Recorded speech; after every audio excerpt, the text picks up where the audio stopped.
Thank you, Mr. Vice President and Secretary of Foreign Affairs. Responses will be delivered by Dr. Angelita Castro Kelly and Mr. Alberto Castro, sister and son of the late ambassador.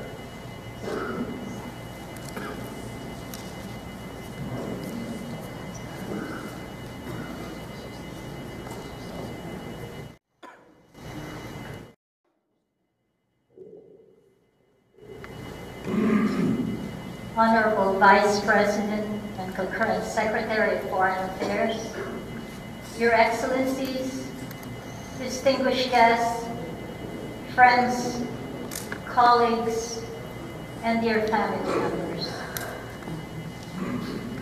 I am the youngest sister of Pex. My other sister is here. I'd like to introduce Linda Jacobo and her husband, Professor Jacobo. My husband, Frank Kelly, who is with the video camera, and my brother, Pacifico Castro, and his wife, Lucia Ortega Castro. My other brother, Miguel Castro Jr., and my sister, Milagros Castro Morales, could not be present here with us due to some physical ailments.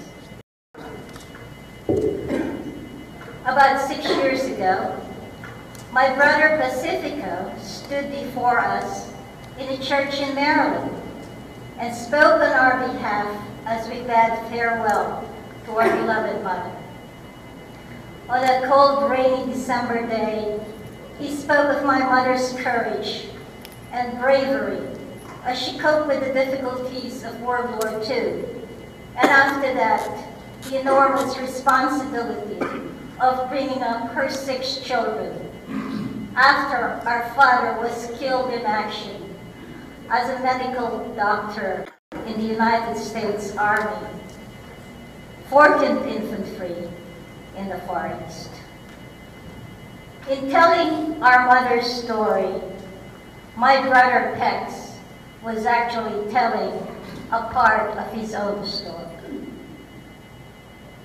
Picture my brother Pex, age 13, walking 20 kilometers beside our mother as they went from one town to another in Isabela to claim the remains of our father. Picture them walking, taking turns carrying the box containing my father's remains. My brother Pacifico grew up with vivid memories of the war and his own father. He was the last one to see him alive. Always remembering his promise to his father to take care of his mother and the family if anything should happen. To be loyal to the country and to serve in the best way that he could. Now you can understand why Pex was so highly patriotic and so fiercely loyal to this country that he loved. Why? Even when we pleaded with him, his family, to think of his safety first during the Iraqi Gulf War, which his colleagues had talked about, he stayed in Jordan so that he could lend assistance to the 24,500 Filipinos, which were evacuated with the help of planes donated by friendly countries. What was Pacifico like as a brother?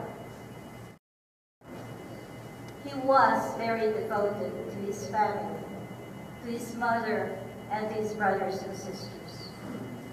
From the time he had his first job at the University of Santo Tomas, he was very unselfish, very generous, using his meager paycheck to buy material goods that the family could enjoy and benefit from.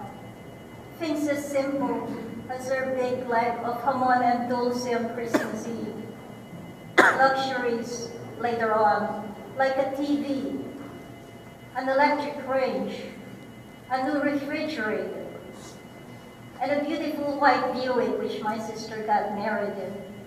Never mind that it was bullet-ridden. He had brought it back from his days when there was a revolution in Seoul. He kept his promise of helping take care of the family, vowing not to marry until we had all graduated from college. And so when I was in grad school, in the fall of 1963, he married the brilliant Sorbonne scholar, Dr. Pacifico Castro. His love and caring continued even with his foreign assignments.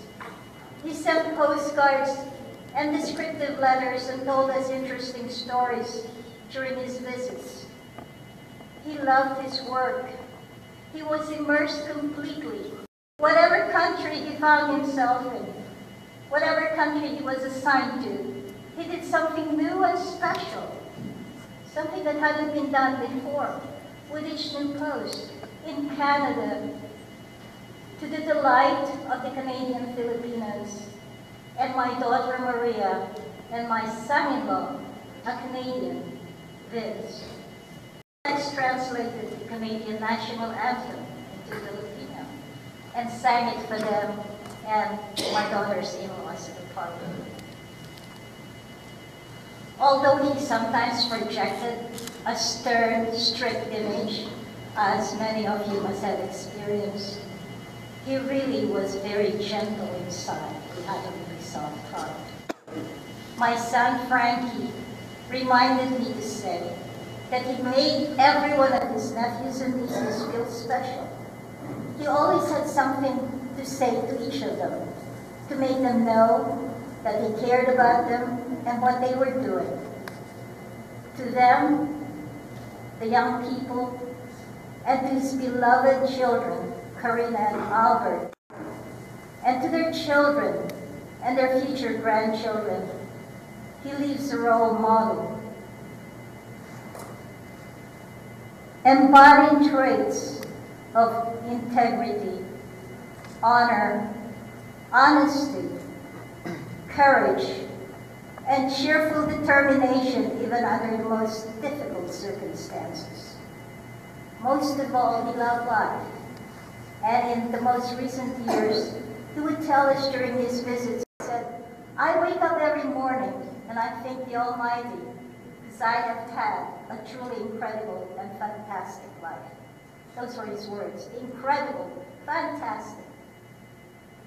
His passing leaves a void in our lives. These past few days, we still have trouble believing he's gone. But as a family of believers in a communion of saints, we know that he's still with us and is watching over us. Before I close, I want you to know that Tex was devoted not only to his earthly mother, but to our Heavenly Mother Mary. In the summer of 1963, I was fortunate.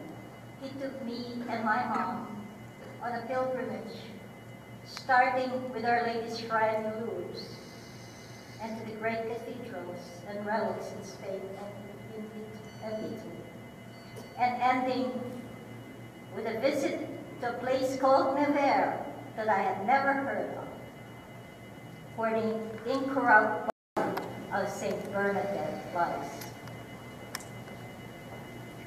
37 years later, in August of 2000, after my work-related meetings in the Netherlands, he took me to a very special place, again something I'd never heard of, to the shrine of Our Lady of Albano in Belgium.